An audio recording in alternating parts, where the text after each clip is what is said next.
In the quiet northern town of Velting in Lower Saxony, life moved at a pace so steady it could almost lull one into believing that nothing bad ever happened there. Neighbors knew each other by name, doors remained unlocked, and gossip was the closest thing to excitement. Yet behind the lace-draped windows of a modest brick house on Lindenweg Street, one of the darkest chapters in recent German crime would soon unfurl. An unimaginable act that would leave a permanent scar not only on one family, but on an entire community. Markus Reinhardt, 42, was a familiar figure in Veltingen. Once a decorated police officer with 16 years of unblemished service, he'd retired early after a spinal injury sustained during a hostage rescue in Hanover. He was regarded as a man of integrity, precise, reliable, perhaps a little distant, but respected by everyone who knew him. Markus was always the calm one, the voice of reason when things got rough, recalled his former partner Ulrich Vogler. He'd walk into a chaos scene and bring order just by standing there. The kind of man you trust without question. His wife, Alina Reinhardt, was 38 and the heartbeat of the local elementary school.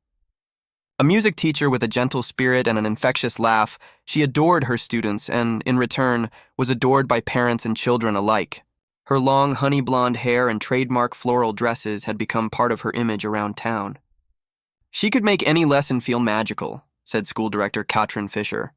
Every concert she organized was less about performance and more about joy. Markus and Alina's story had begun 15 years earlier at a summer arts festival in Göttingen. He had been there with friends, letting loose off duty, when her singing drifted through the noise of the crowd. He would recall it later as the moment everything clicked. 2 years later, they married in a tiny candlelit ceremony in the church at Veltingen Center, surrounded by family and the closest of friends. In the beginning, life seemed idyllic. They moved into that neat brick house on Lindenweg, surrounded by lilac bushes that bloomed wildly each spring, with a backyard small enough to manage but large enough for dreams. Markus built a little terrace where they'd have breakfast on weekends. Alina filled the home with music and tulips, always tulips. For years, they were the couple people pointed to and said, "That's how it's done." But appearances can hold secrets no curtain can keep. Once Markus left the force, cracks began to show. Retirement was supposed to be rest, yet for him it was ruin. The badge wasn't just a job. It had been his identity. Without it, he seemed to dissolve. It was like watching someone lose color, Ulrich later said. He'd wake up with no mission, no adrenaline, just the long silence of hours stretching into each other. Markus withdrew into himself and into his basement workshop. There, among chisels and power tools, he built furniture he rarely finished. When he couldn't find purpose, he manufactured it in wood. Alina noticed the change, but she kept up her gentle optimism. She worried quietly, smiled publicly, and tried to hold the fantasy together. Soon she wasn't alone much in the house. Her younger sister, Julia Weber, 34, had just moved back into town after her divorce. Julia was lively where Alina was reserved. Short dark hair, bohemian scarves, laughter that bounced off walls. She worked as a freelance designer and carried an energy that reawakened the home's stillness. Their mother, Erika Weber, would later recall, "Those girls were inseparable since childhood." Alina was always the motherly one, Julia the free spirit. When Julia's marriage ended, she naturally gravitated toward her sister. I thought it was healing for both of them. At first, Markus didn't mind Julia's constant presence. He even seemed to enjoy it. Her stories about art shows and travels were a distraction from his sea of sameness. But as weeks turned into months, her car became a fixture outside. Neighbors had their whispers. "Julia was always there," said one neighbor, Helene Köhler. "Too often, if you ask me. You'd see her car in the driveway even after midnight." Of course, no one imagined the truth, not in Veltingen, not behind that well-trimmed hedge. Because on the morning of April 7th, 2023, as mist hung low over the rooftops, the illusion of that family would shatter beyond repair. Markus rose early as always at 6, stretching beside his aching back. Alina was in the kitchen transferring coffee from the pot to a mug, her expression tight. They spoke only about the basics. "I might be back earlier," he mentioned, buttoning his shirt. Therapy was moved to noon. She murmured a simple "okay" and stared at the steam swirling above her cup. He noticed her hand trembling slightly but didn't ask why. She had the school concert coming up. Nerves, he thought. He could not have imagined that within 6 hours, everything, his life, his marriage, his sense of self, would lie splintered. After therapy at the local clinic, Marcus stopped at Roth's bakery for his usual double espresso and pretzel. He sat for an hour reading the paper, lost in the routine. He stared out the window a lot that morning, recalled the owner, Johann Roth. I thought maybe he wasn't sleeping well. Nothing too alarming. At 9:30, his phone buzzed. The therapist's office called. The doctor was sick. No need for his afternoon session. That meant the day now sat wide open. He thought of stopping by the hardware store, maybe driving out to the lake. Instead, he steered the car instinctively home, without warning Alina that he'd return early. That choice, almost invisible at the time, would become the pivot of catastrophe. It was 10:16 a.m. when he pulled his gray Golf into the drive. Julia's blue Mini was parked out front. Not unusual, but something about the scene made his pulse tighten. The blinds were drawn, sunlight shut out. Faint music drifted from an upstairs speaker, one of Alina's mellow playlists. Jazz smooth and low. Marcus frowned. She always kept the house filled with daylight, claiming it kept sadness away. Training that had once saved him on duty whispered now, something's off. He slipped quietly inside. The warmth hit him first. The radiators cranked to full despite the mild air. He moved step by step up the stairs, his heart already thudding a rhythm of dread. At the bedroom door, ajar by a few inches, he heard it. Laughter. Feminine, familiar, then softer sounds. Intimate ones. For a second, disbelief eclipsed reason. Then instinct took over. He rammed the door wide, the sight hit like a blast wave. The bed, the one they'd shared 13 years, was a storm of sheets. And in them, Alina and Julia, tangled, exposed, terrified. Marcus! Alina screamed, scrambling, grabbing at the blanket as though it could undo reality. He froze. Every nerve, every muscle locked in confusion and fury. In his entire career, he had stared down armed men, negotiated standoffs, but nothing had carved into him like that moment.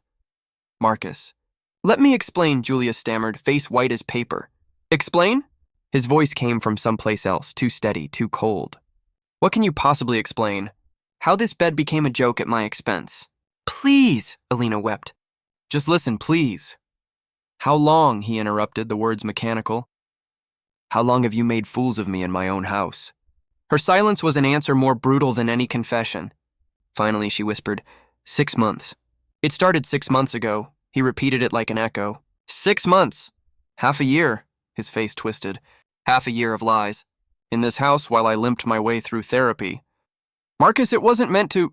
Julia started. Don't speak, he snapped, his tone a lash. You came here broken, sobbing on our couch, and you repay us by destroying what little we had left?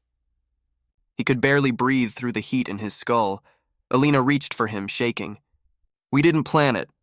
We never meant for it to happen. I still love you, just not in the same way. He let out a bitter cackle. Love? You dare call this love? He turned, storming out. Alina chased him, begging him to wait, but his mind had narrowed to one chilling course. The basement door slammed behind him, his sanctuary, his refuge. Sawdust glimmered under the fluorescent bulb. Against the back wall, his safe. The code was etched in muscle memory, the anniversary digits of their wedding. A sick irony. Behind the steel door rested his old service gun, a Heckler & Koch P30, pristine and registered under a personal permit granted by an old favor. He had told Alina once it was just for protection. Now his hands, trembling, furious, entered the code. 50708. The lock clicked open like destiny itself. Upstairs, Julia was urging her sister to flee. We can't stay, Alina. That look in his eyes, I've seen it before. It's danger, Alina's voice cracked. He's my husband. I can't run from him. You can, and you must, Julia pleaded. You haven't seen what rage does to a man. Below, Marcus checked the magazine. 15 rounds, loaded. Years of drills returned with horrifying ease. He breathed once deeply, steadying like before a raid, and climbed the steps again. He met Alina in the kitchen. The gun hung loosely at his side. Marcus, she whispered, put it down. Please, we can talk. Talk? He said, eyes empty. About what? How you turned our life into theater. How you and your sister decided I was disposable. Don't do this, Julia said, stepping into view. We made mistakes, but it doesn't need to end like this. End? He murmured. It already did. Then came the ring, a shrill house phone cutting through the moment. Alina startled, stepping back. Reflex, trained, instant, interpreted movement as threat. The first shot shattered the stillness, echoing like thunder. Alina staggered, crimson blooming on her chest, collapsing as she whispered his name once more. Marcus. Julia screamed, dropping beside her, hands futilely pressing on the wound. Blood slicked her fingers. Stay with me, Alina, stay with me, she begged. Marcus stood unmoving, the weapon half raised, his pulse slowing as everything around him blurred. He had spent years protecting life, and now 2 of them perished under his watch. Some malfunction inside him had rewired the act as justice. Call an ambulance, Julia yelled. She's still breathing. He didn't move. You destroyed everything, he said, not even sure to whom. Then, enigmatically calm, he lifted the gun again. She froze, eyes wide. Marcus, this isn't you. Please stop. Killing me won't undo anything! My life's already undone, he answered, monotone. You saw to that.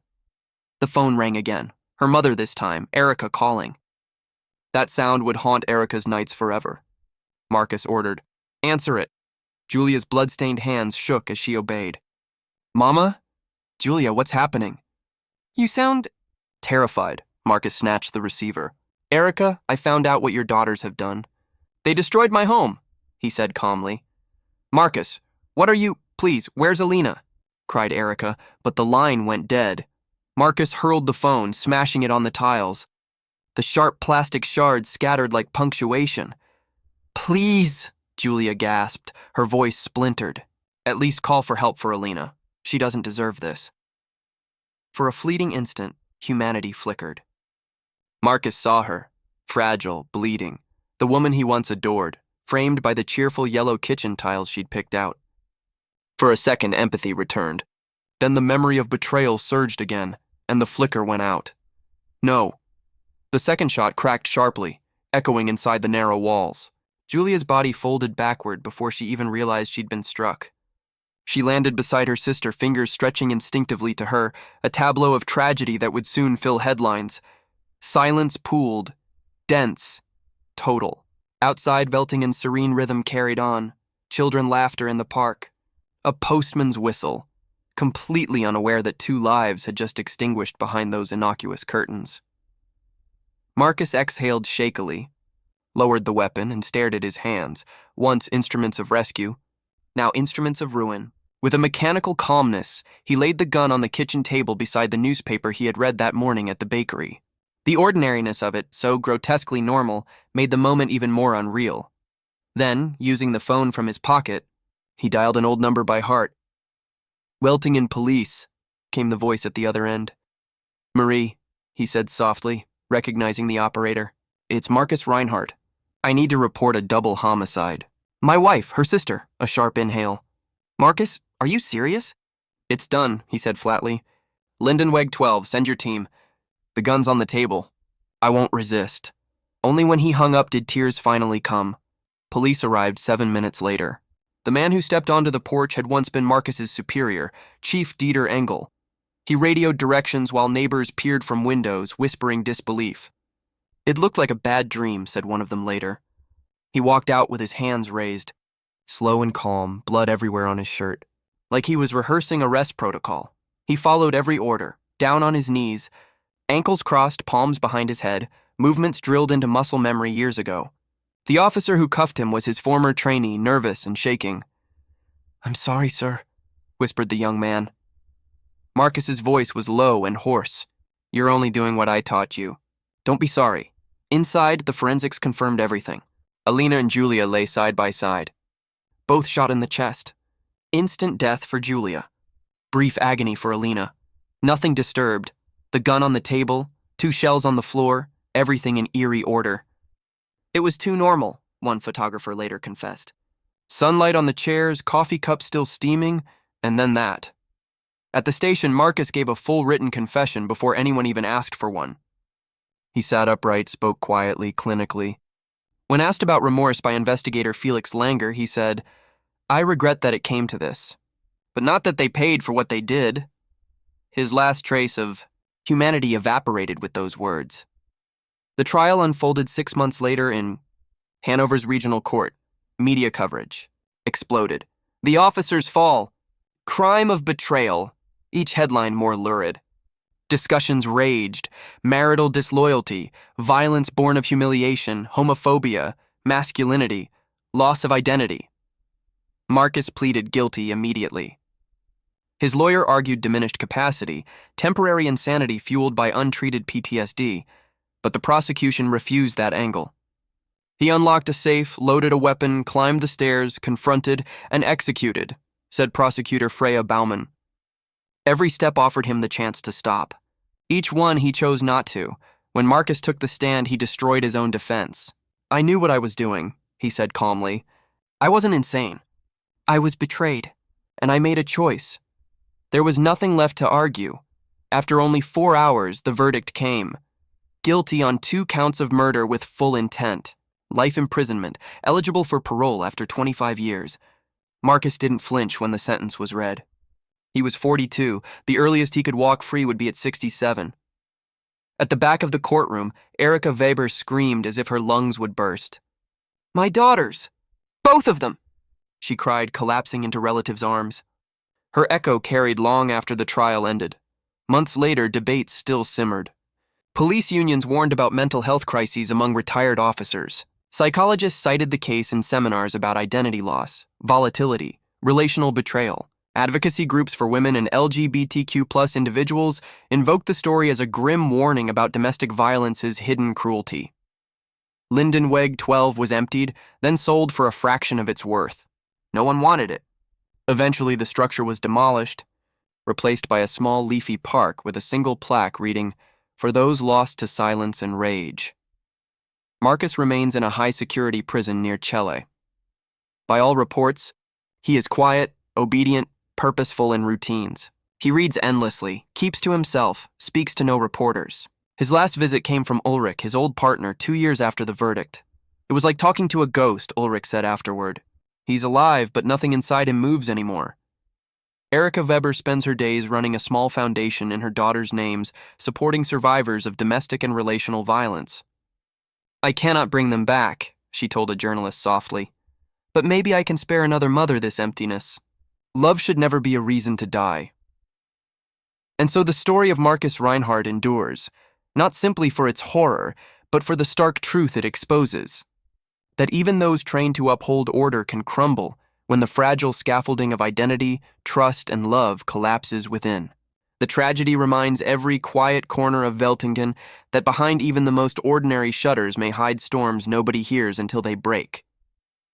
3 lives ended that day, 2 by bullets, 1 by his own choices, and in the still afternoons of Weltingen, people still speak his name in hushed tones, each whisper carrying the same grim moral, the line separating sanity from savagery.